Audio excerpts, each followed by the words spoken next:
Danny Higgins was sitting on his bed with a grumpy look on his face when his dad peeked into his room. "Why the sour face, pal?" his dad asked. "Just bored," Danny replied. "Tonight's Halloween, and I can't think of anything fun to—" "Oh, I mean, I'm 13. I'm getting tired of the old trick-or-treating bit." His dad looked thoughtful. "Well, when I was a kid, we used to pull pranks. You Ronesboro's very own deputy sheriff." "Yeah." Danny raised an eyebrow in disbelief. "Like, what kind of stuff did you do?" "Oh, like hiding in the bushes, then jumping out at trick-or-treaters when they came by." That is so lame," Danny said with a laugh. "But we also did some good stuff. Like one time, a couple of my buddies and I—" He chuckled. "Oh, never mind. I shouldn't be telling you these things. It really doesn't set a good example." "Doesn't matter anyway," Danny said with a smile.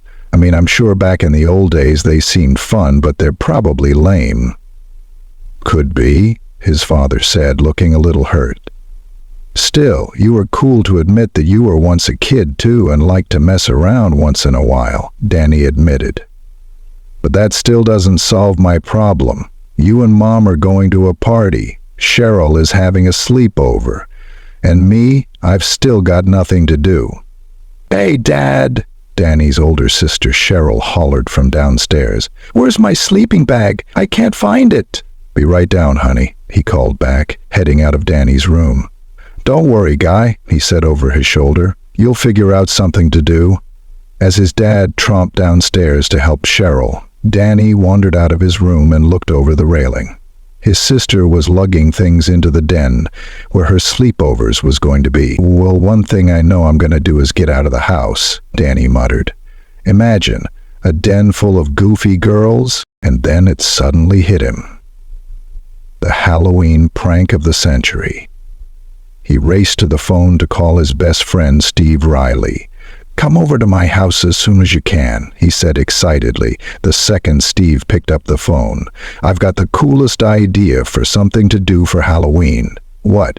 Ring people's doorbells and ask for candy?" Steve asked sarcastically. "Just come on over," Danny said, ignoring him, "and bring that mask you have that looks like a corpse's face. We're going to scare some girls to death tonight." "So, what's the plan?" Steve asked, tossing a rubber fright mask to Danny, who was sitting on the front porch waiting for him. "It's going to be the coolest," Danny exclaimed. "Tonight Cheryl is having a sleepover with a bunch of geeky girls. They're going to watch horror flicks and tell scary stories." "Half of what's scary should be me too." "How wimpy," Steve said, rolling his eyes. "So where do we come in?" Danny took a deep breath. "Remember when old Mr. Porter died of a heart attack last week?" "Yeah? They buried him yesterday," Steve said. "Well, who do I look like?" Danny asked, holding the rubber mask to his face, covering his mischievous grin. Steve squinted as he stared, then burst out laughing. "That mask does look like Mr. Porter. I can't believe I never noticed it before. And with a few little changes, we could—" "You got it," Danny snickered. Then he quickly quieted down and looked around. Inside the house, he could hear his mom and sister yakking away about the sleepover. His dad was washing the car in the driveway, but was still within earshot. "We wait until my sister and her friends are telling their stupid horror stories, and when they're already a little creeped out, Mr. Porter will crash their party." Steve rubbed his chin in thought. "You know, since they buried him last week, it just might work." Then his brow furrowed. "But there's two of us. Which one of us is going to be Mr. Porter? I mean, you can if you want. But what am I supposed to do?" "I don't know," Danny admitted. "Maybe you can be in charge of sound effects, make weird noises or something." He shrugged and got up from the porch. "Let's go get the costume ready. We'll figure out the details as we go along." Steve and Danny found most of what they needed in the attic, including some dusty old clothes, a moth-eaten wig, and even a pair of old-fashioned spectacles, just like the kind Mr. Porter had worn. Next, while Danny modeled the mask, Steve applied some of the makeup Danny had borrowed from his mother. He used bluish-green eyeshadow to give the mask just the right decomposed look, and with brown eyeliner he created a bunch of moles on the cheeks, just like the real ones Mr. Porter had had. "Wow, you really look like a dead guy, Danny," Steve exclaimed, examining his work. "Look at yourself," he added, with an evil chuckle as he held up a dirty, cracked mirror in front of Danny. "You look like a regular zombie," Danny snickered as he looked at himself. Then he put on the old clothes they'd selected, a dark suit full of moth holes, a long-sleeve shirt that had once been white but was now pale yellow with age, and a tie that looked at least 100 years old. "How many are you?" When he added the dusty wig, Danny whooped with delight, and the two boys proclaimed their work a success. "Wow!" Danny exclaimed. "I almost feel dead in this getup." And then he suddenly broke into a fit of sneezing and coughing. "Boy, this stuff sure is musty." "Well, even though you get to have most of the fun," Steve replied, "I'm glad it's you wearing all those stinky, dusty clothes and not me." Danny started to make a comment but could only reply with a huge sneeze, followed by a fit of coughing. Quickly he took off the mask, wig, and clothes, setting them in a pile, ready for that night. "Let's get out of here," he said, clambering over piles of old junk toward the attic door. "I'm starting to feel all itchy." He gave the door a pull. "Oh, great," he muttered. "Hey, Steve, give me a hand. The door's jammed." Together the boys gave the old door a hard yank, then another. Finally, on the third try, it rattled open, and the two made their way down from the attic and into the hallway. "What's going on?" Danny's Morn asked. She was just corning up the stairs from the living room and had stopped, looking at the two boys suspiciously. "What are you guys up to?" "Oh, nothing, Mom," Danny said, quickly putting on his most innocent-looking face. "We were just getting ready for trick-or-treating, Mrs. Higgins," Steve added, also wearing the face of an angel. "There's some pretty funky stuff in your attic." "Yeah, but we didn't find anything, though," Danny lied. "Guess we'll just have to paint our faces like we did last year, right, Steve?" Steve nodded. "Looks like you're right, Danny," he said, trying not to smile. "It's just going to be another boring old Halloween." That night, as soon as it started turning dark, the doorbell rang non-stop and gangs of trick-or-treaters paraded to the Higgins front door. For the first hour, in between getting ready for their party, Danny's mom and dad dropped handfuls of candy into the goodie bags of every goblin, ghost, and witch that dropped by. Danny left for Steve's at 6:30 p.m. He told his parents they planned to check out a dance at the school, but instead they sat in Steve's bedroom fine-tuning their plans. Cheryl's friends began arriving for the sleepover at 7, and when her parents left for their party at 8, the girls took over handing out candy to the last few trick-or-treaters. Then, making a huge batch of popcorn, they retreated to the den with sodas and leftover candy to watch a horror movie.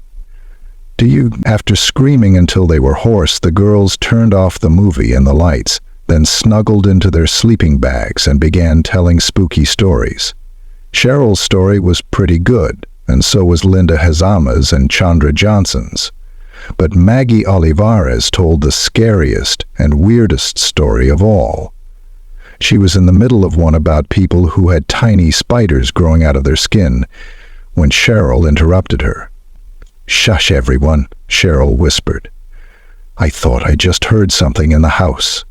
She got up and peeked out the door of the den. "Nobody there," she announced over her shoulder. "But I could have sworn I heard someone come in the back door." "We'd better go check it out," Maggie suggested. Traveling in a huddle, the girls checked all the doors and were relieved to find each one securely locked. Then they went from room to room, finding no sign of anyone. "Guess it was just my imagination," Cheryl said as they returned to the den. "Well, I hope so," Jessica Warner exclaimed. She was the youngest of the group, and her quavering voice let everyone know she was still a little shaken. "My story was probably just freaking you out," Maggie assured Cheryl. Then she looked at everyone else. "Now, can I finish my story, or is everyone too scared?" "Sure, finish it," Linda said, trying to sound brave. Halloween's about getting scared, isn't it? Nervously, the girls sat down on their sleeping bags, and Maggie went on with her story. She was just at the creepiest part about a gazillion tiny spiders crawling out of someone's ear when she suddenly stopped herself. "Now I'm hearing something," she exclaimed. All the girls' eyes had gone wide with fear, for they too had heard a weird thumping noise coming from somewhere in the house. For a moment all was silent. Then came the thumping again, this time accompanied by a hollow banging noise. Somewhere overhead came the sound of heavy footsteps. "Somebody is in the house," Condra cried. "Let's get out of here," Linda wailed. "Calm down," Cheryl said firmly. "I'll call my folks." Her hands trembling, she dialed the number her parents had given her before they left. After the first ring, a woman came on the line, and Cheryl quickly babbled her story into the phone. Every eye was on her as she slowly hung up. "My parents already left the party," Cheryl told the frightened girls, looking at her. "They left before I even called. I mean, it's not even 10 o'clock. Why would they leave so early? It doesn't." Suddenly, Jessica's blood-curdling shrieks filled the room, and Linda, standing next to her, nearly fell over Maggie and Chandra as they clutched each other in horror. Cheryl's mouth was wide open mid-scream, and she was backing away, pointing. There, in the window, was the rotted face of a corpse pressed up against the glass. Its mouth was moving, exposing blackened, decayed teeth, and Cheryl could hear muffled cries tearing from its throat. It's Mr. Porter," Chandra cried, as a withered hand with long, twisted fingernails clawed at the glass. "But he's dead," Jessica shrieked. "Not anymore," Linda said, her eyes bulging. Cheryl doubled over, laughing. "It's not Old Man Porter," she exclaimed. "It's just my stupid brother." Suddenly the face vanished. "Your brother?" Chandra gasped. "Yeah," Cheryl replied. "It's got to be him." Morn overheard him and his friend Steve trying to figure out what to do tonight. "I guess the jerks decided to scare us." Upstairs, the pounding began again, and suddenly there were yells and cries followed by the sound of shattering wood. The girls huddled together and screamed, and then came a weak knocking on the front door. "Don't open it," Jessica cried. "It's just my dumb brother," Cheryl insisted. Trying to collect herself, she took a deep breath, opened the front door, and all the girls screamed at once. Standing there was the corpse of Mr. Porter. His skin was a greenish color, and he was wearing a dark suit. "I'm so cold," the corpse hissed. "Help me." "Get out of here, Danny," Cheryl scoffed. "Please help me," the corpse begged. "Get lost," Cheryl yelled. Then she slammed the door and turned to face her still terrified friends. "I'm telling you it was Danny," she said. "It had to have been. His friend Steve is probably out there too. He probably..." But Cheryl's mouth dropped open before she could finish, and all she could do was stare in shock and disbelief. Coming down the stairs were Danny and Steve. "Why wouldn't you let us out?" Danny asked. "Didn't you hear us banging and yelling to you?" Cheryl looked back and forth from the front door to the boys. What are you talking about?" she stammered. "We were going to scare you," said Danny, holding up the rubber mask in his hand. "We sneaked into the house while you and your friends were watching that scary movie, and we went up into the attic to get the old clothes I was going to wear. Steve was going to make creepy noises upstairs, and I was going to crash your little party dressed up like the corpse of Mr. Porter. But the attic door jammed," Steve explained. "We couldn't get out, and finally we had to break it down." But then who or what was just outside?" gasped several of the girls at once. "What are you talking about?" Danny asked. In bits and pieces, the girls all told different parts of what happened. When they were through, Danny and Steve were both laughing. "Well," Danny said, "sounds to me like somebody else had the same idea we did."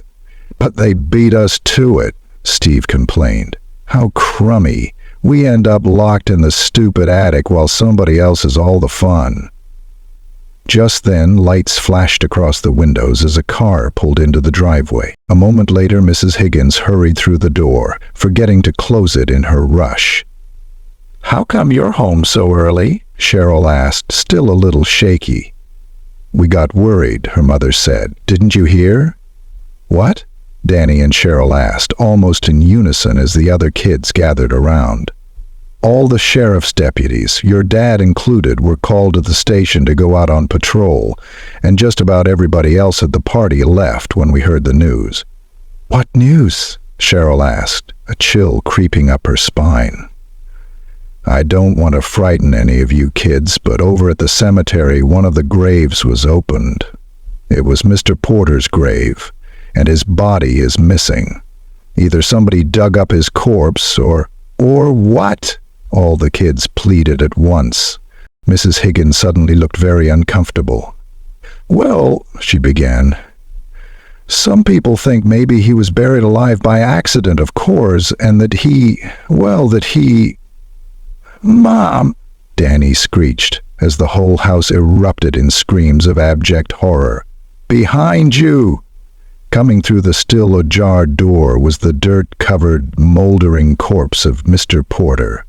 "Why wouldn't you let me in?" it asked. "I'm